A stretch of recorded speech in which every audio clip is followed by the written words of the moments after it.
Assalomu alaykum hurmatli QAFning kuzatuvchilari, barchangizning xabaringiz bor. Qo'qon universiteti Andijon filialida faol hamda a'lo baholarga tahsil olayotgan talabalarning xonadoniga QAF pochtasi tashrif buyurishda davom etmoqda. Bugun esa Qo'qon universiteti Andijon filiali rektori Quvvatov Juratbek Dilshodbekovichning shaxsan o'zlari QAF pochtasi bilan birgalikda talabalarning xonadonlariga tashrif buyurib, ularning ota-onalariga shunday farzandlar tarbiya qilganliklari uchun hamda universitetimiz bilan hamkorlikda ish olib borayotganlari uchun minnatdorchilik izhor etdilar va shu bilan birga tashakkurnomalar, universitetimizga qarashli MedCity oromgohida dam olishlari uchun bir haftaga 100% bepul yo'llanmalar va esdalik sovg'alarini taqdim etdilar.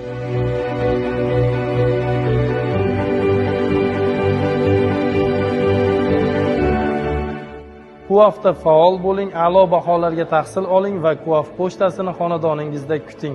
Keyingi manzil sizning uyingiz bo'lishi mumkin.